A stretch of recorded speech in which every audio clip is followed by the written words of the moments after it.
Well, looks like Moses Moody is back to square one as he finds himself out of the Warriors rotation once again after a full-on DNP against the Mavericks Saturday night. This honestly doesn't come as a surprising move from Steve Kerr. In fact, once the news that Gary Payton II was available to play after missing 4+ weeks, it was inevitable that someone was going to have their minutes sacrificed in order for him to play. During the past week, it was clear that Moody was the odd man out, playing only 2.5 minutes on Christmas Day and then 13 minutes the next game versus the Heat.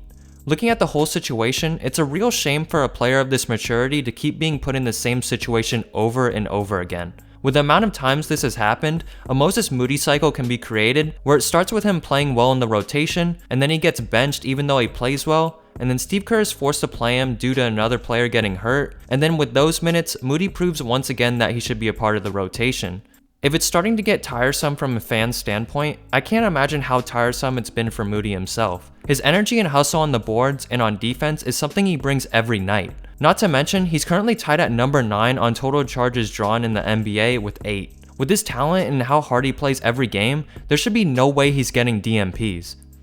There's really only 2 options the Warriors have with Moody. The first option is for Steve Kerr to somehow find a way to find time on the floor for him. This is an extremely hard task for Steve, mostly because the Warriors have so many rotational level players on the team that it's hard to get everyone on the team minutes.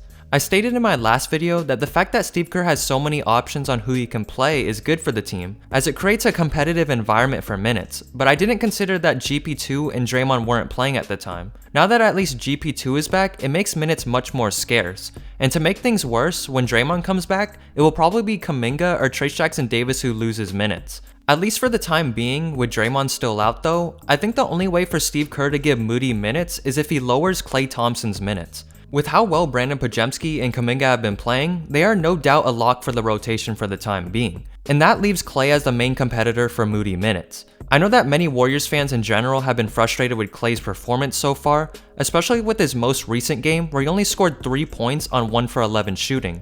Fans have been waiting for Klay to break free from his shooting slump from the very start of the season, and for a decent stretch from December 14th to December 23rd, it looked as if Klay was back to his old self, averaging nearly 26 points per game on 53% shooting. But ever since that stretch, Klay appears to have returned back to his slump, averaging only 8 points per game on 23% shooting in his last 3 games. The main problem with Klay right now isn't necessarily just his poor shooting. It's the fact that he has become one-dimensional in his effectiveness of the game, where if his shot's not falling, then his impact on the game is quite negative. It's gotten to the point where his frustration shots have hurt the team badly and wasted plenty of possessions. He's at the point where his defense isn't at the level where it once was, and he's not going to put a whole lot of effort to make hustle plays and crash the boards. At least back then, when he wasn't shooting well, he'd still play lockdown defense on the team's best guard player. With how poorly Klay was shooting during the Mavericks game, it was a little confusing as to why Steve Kerr didn't give Moody a chance. With Moses Moody, you're guaranteed to get someone that'll fight for rebounds, hustle, and play solid defense. It all really depends if Steve Kerr has the guts to make that call to give Moody more minutes, but I'm not really sure if he does. He's always sided with Klay and the vets when it comes to playing time. We saw it before during the Kings in-season tournament game where Moody hit back-to-back threes mid-4th quarter and was subbed out the play right after.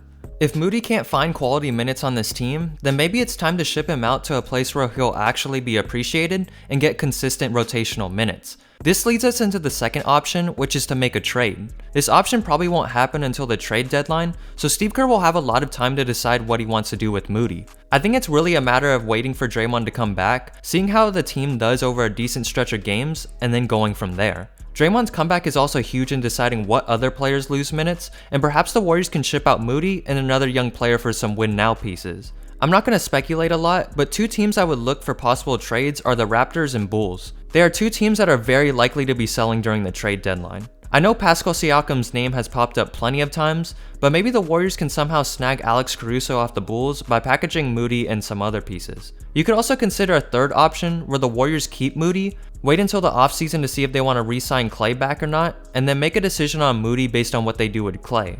To move forward, this season has been filled with a lot of uncertainty and inconsistency, and the Warriors are setting themselves up for a very active trade deadline and offseason. Mike Dunleavy showed us that he wasn't afraid to pull the trigger with the Jordan Poole and Chris Paul trade, so it will be interesting to see if he continues that same aggressiveness with the coming months. Either way, hopefully Moses Moody is finally freed, whether that's on a new team or on the Warriors.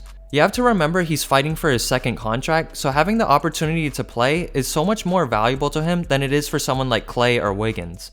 With that being said, I hope you guys enjoyed this video. Feel free to share your thoughts in the comment section down below, and thanks for watching, and go Warriors.